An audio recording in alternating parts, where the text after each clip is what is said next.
Now there is one extra column which is added here called the D type.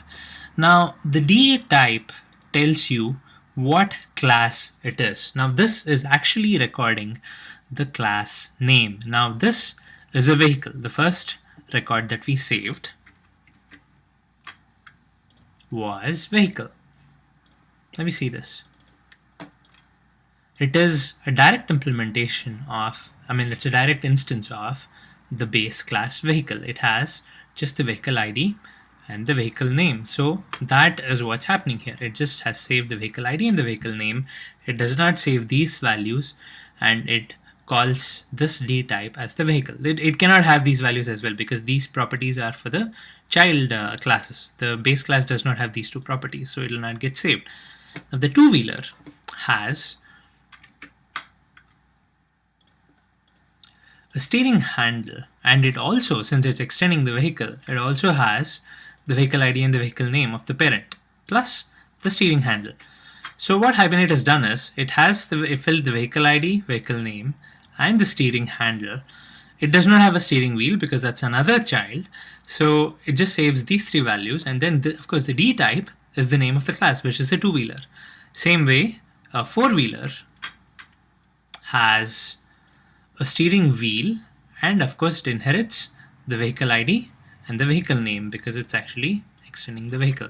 So obviously it has the vehicle ID, vehicle name, and of course the steering wheel, and it has been marked as a four-wheeler.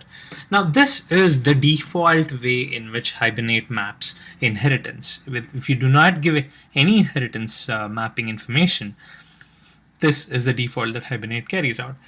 Now this D type is called as a discriminator. Now in order to make queries easier, and in order to identify what type of object you are saving, what type of object individual records are, you have a separate column which tells you what class it is.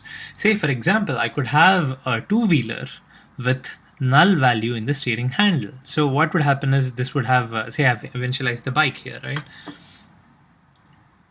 Now for this bike, say I do not set the steering handle property. Now it would just have the ID and the name.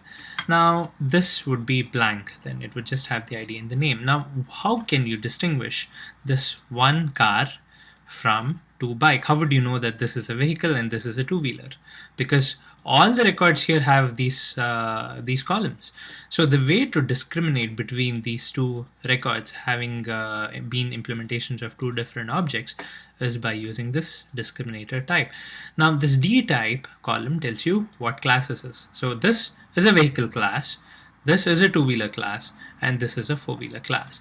So this is the default way in which Hibernate implements inheritance. So this is of course configurable. You can have multiple strategies to implement, and the way to configure the strategies is by going to this parent class, which is the base class, and having an annotation here called at inheritance. So this is not mandatory. We can import this. So this is not mandatory, as we've seen. If we have not given any inheritance, it goes for the single table strategy. So we can of course configure this as well. Let me start with the single table strategy for now, and we'll implement the other strategies later on. So in order to say that the strategy is a single table strategy, so what I do is I fill this property strategy equals, and now as with all the other types, we have an enumeration which provides the value. So I use the enumeration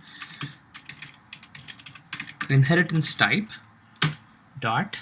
Now here we have all the strategies that we have here. We have join, single table, and table per class.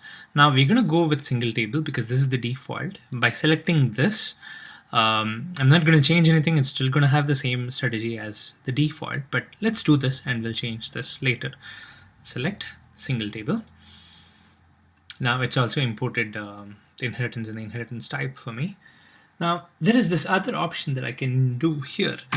I told you about the discriminator value here.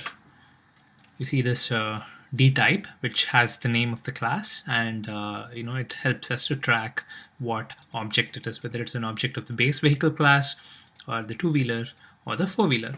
Now I can of course configure how this this discriminator is being generated. Like I can configure the column name, and I can configure the values that are being generated for that. By default it's the class name, but say I want to make this something different, then I can do that.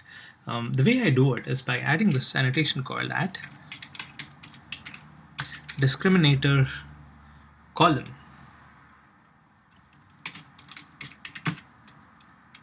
Okay, now this discriminator column is again an annotation that I need to import from javax.persistence. Now this discriminator column has a few properties which are configurable. First one is the name, and this is the name of the column itself. So I will call this as the vehicle type, and the name of the column will be vehicle type. And then there is one more option that I can use, which is the discriminator type. This tells Hibernate what is the data type of the value here. I will leave this as discriminator type dot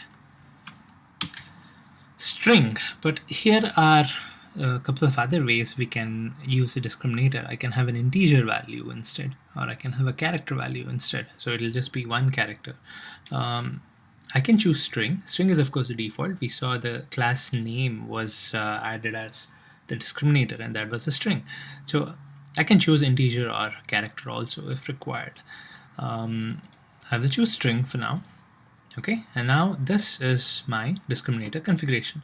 Now if I run this, what will happen is the column name, instead of this d type, it will be vehicle underscore type, which is a good thing because we have vehicle information here. So that you can specify a proper name for the discriminator column. Now there is another thing you can do here. Say this is a class name which gets populated. Now depending on the class name, this value will get populated. Let's say I want to change that.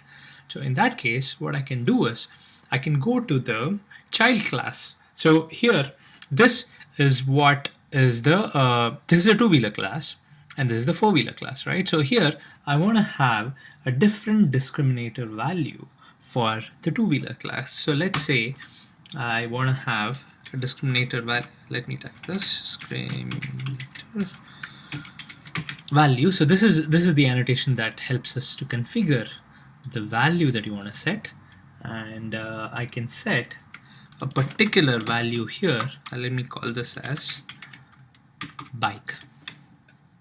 So what's going to happen is, instead of mentioning the class name as a discriminator for this entity, it would by default it would have two-wheeler as a discriminator. Instead of that, it has the bike as a discriminator. So that value, the column here that I've defined, the vehicle type, is going to have the value of bike for all objects of the two-wheeler class that has been persisted. Now, the same way, I can have a discriminator type. Let me have a discriminator value, sorry, as car here. So all objects of the four-wheeler class that are persisted will have the discriminator column value as car. So let's run this one more time. Okay, now here itself you can see the values of bike and car are inserted, and then you can see the discriminator column is vehicle type. So let's verify that once more by querying the database. So here you go, the discriminator column, which was earlier D type, has now been changed to vehicle type, and you have the vehicle, bike, and car as the discriminator. So these two are configurations which we have done in the corresponding entity class. Of course, we can do the configuration in the base class as well, and then you can change this from vehicle to anything else you want. So this is the single table strategy. So we have seen one of the strategies that we can use for inheritance. Everything is going to get dumped into a single table. This is fine for simple, simple inheritance. But let's say you anticipate a lot of querying among different types of vehicles. This might lead to a very complicated query because everything has to be referred to in a single table. So we will look at another strategy where we can split this up into multiple tables in the next tutorial.